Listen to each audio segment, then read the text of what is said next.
Have you ever finally sat down to rest, only to feel a strange wave of guilt rising inside you?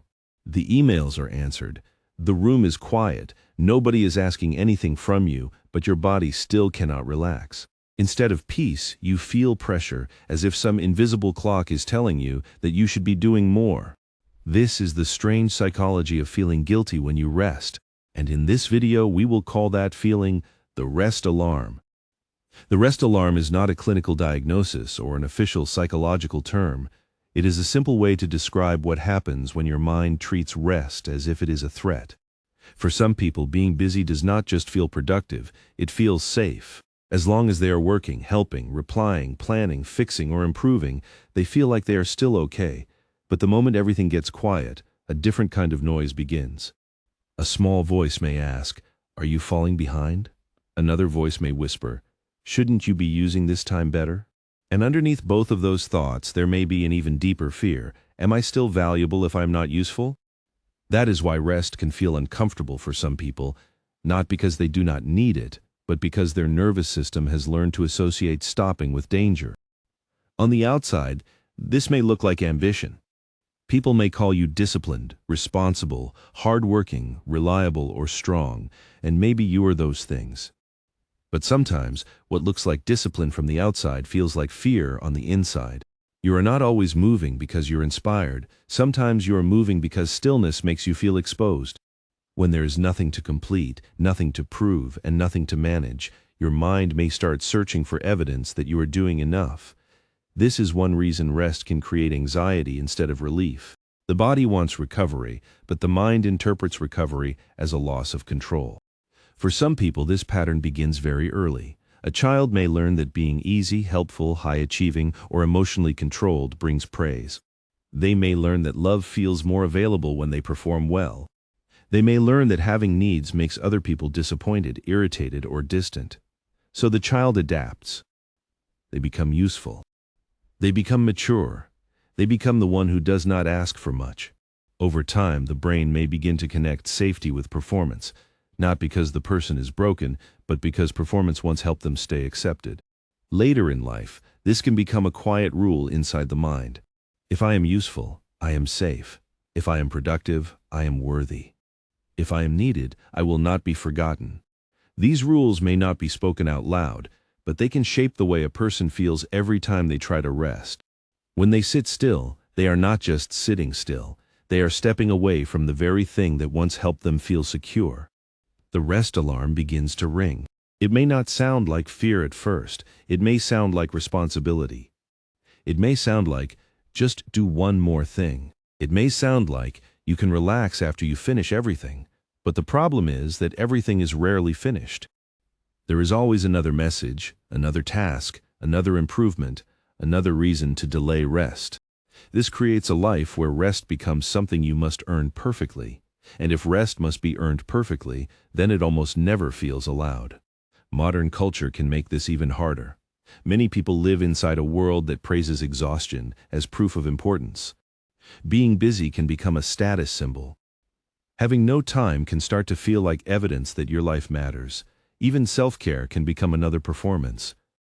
You are told to rest, but also to optimize your rest. You are told to slow down, but only if slowing down makes you more productive later. So even recovery gets pulled into the productivity system. Instead of asking, what does my body need? You may start asking, will this rest make me better, faster, calmer, more successful, more efficient? And then rest stops being rest.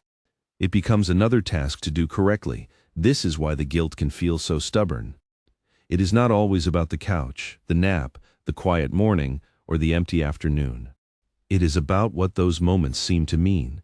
To a tired nervous system, rest may mean vulnerability. To a perfectionistic mind, rest may mean falling behind. To someone who was praised mostly for achievement, rest may mean becoming invisible. To someone who learned to take care of everyone else, rest may feel selfish. But feeling selfish does not always mean you are being selfish. Sometimes it means you are doing something unfamiliar. A boundary can feel wrong when you are used to having none. Rest can feel wrong when your worth has been tied to constant output. The emotional discomfort is real, but it is not always telling the whole truth. One helpful way to understand this is through the idea of prediction. The brain is constantly trying to predict what will keep you safe. If being productive has often led to praise, approval, stability, or reduced conflict, your brain may predict that productivity equals safety. If stopping has ever led to criticism, shame, disappointment, or emotional uncertainty, your brain may predict that stopping is risky. So when you rest, your mind may react before the present moment is actually dangerous. It is using old information to protect you from old pain. This does not mean your brain is your enemy. It means your brain may be overprotecting you with outdated rules. The rest alarm is like a smoke detector that became too sensitive. It does not only respond to fire, it also responds to steam, warmth, movement, and anything that resembles danger from the past. Rest may be safe now, but your internal alarm has not fully learned that yet.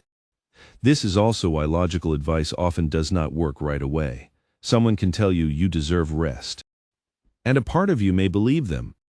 But another part of you still feels uneasy, because the issue is not only intellectual, it is emotional, bodily, and learned through repetition. You cannot always think your way out of a pattern that your nervous system learned through experience. You often have to teach it through new experience. That teaching can begin very small, not with a whole day of doing nothing, not with forcing yourself to become instantly peaceful, but with a few moments where you stop proving your worth. You drink water without turning it into a productivity break. You sit by a window without checking whether you have earned it. You let your body be tired without immediately calling it laziness. At first, the guilt may still show up. The rest alarm may still ring, but you can begin to respond differently. Instead of obeying the alarm instantly, you can notice it. You can say, "This is guilt," but guilt is not always guidance. You can say, "My body is asking for recovery, not permission to fail." You can say, "Rest is not evidence that I am wasting my life."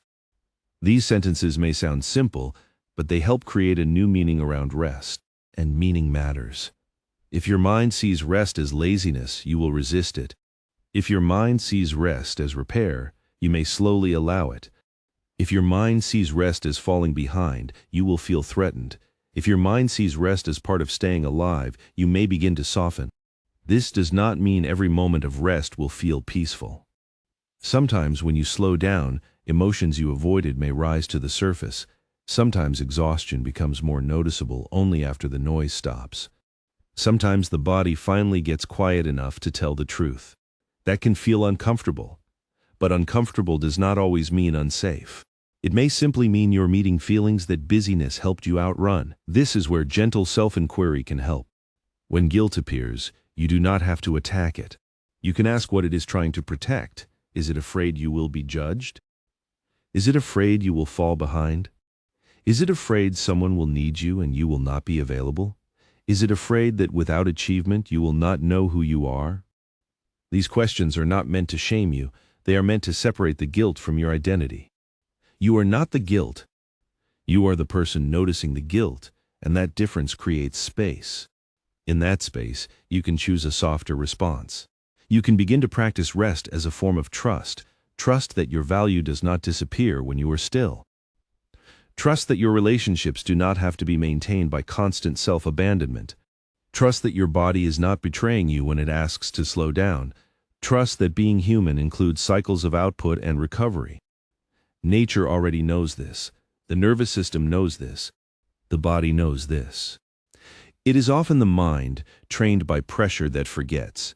If you have spent years being the responsible one, rest may feel like stepping out of character. If you have spent years being the strong one, rest may feel like weakness. If you have spent years being the useful one, rest may feel like disappearing, but you are allowed to exist beyond your usefulness. You are allowed to be cared for without first becoming impressive. You are allowed to be tired without building a case for why your tiredness is valid. You are allowed to pause before everything is perfect. This is not a rejection of ambition. It is not a rejection of responsibility. It is the recognition that a life built only on output eventually becomes too heavy to carry. The goal is not to become careless. The goal is to stop treating every pause as a moral failure. Because rest is not the opposite of growth. Rest is one of the conditions that makes growth possible. A mind that never rests becomes foggy. A body that never recovers becomes louder. A heart that never receives care may eventually forget how to feel safe. So if rest makes you guilty, try not to turn that into another reason to criticize yourself. The guilt may be a sign that your system learned survival through effort. It may be a sign that you were rewarded for being useful before you were allowed to simply be. It may be a sign that your inner alarm needs patience, not punishment. You do not have to shut it off all at once. You only have to begin teaching it a new message. Slowly, quietly, repeatedly. Rest is not danger. Stillness is not failure. My worth is not measured only by what I produce. And maybe, over time, the alarm becomes softer. Maybe the quiet stops feeling like an accusation. Maybe a pause begins to feel less like falling behind and more like coming home, because you were never meant to earn your right to breathe. You were never meant to prove your worth every hour of the day. And you were never meant to become a machine that only feels safe when it is useful. You are allowed to rest, not because you have done enough to deserve it, but because you are a living person. And living things need restoration. If this guilt has been intense for a long time, or if it affects your sleep, work, relationships, or daily life, support from a qualified professional can be a gentle and practical next step. Seeking support does not mean you failed. It may simply mean you're finally giving your nervous system something it has needed for a long time. A place where it does not have to earn safety. A place where the alarm can slowly learn that rest is not the enemy, and maybe that is where real rest begins.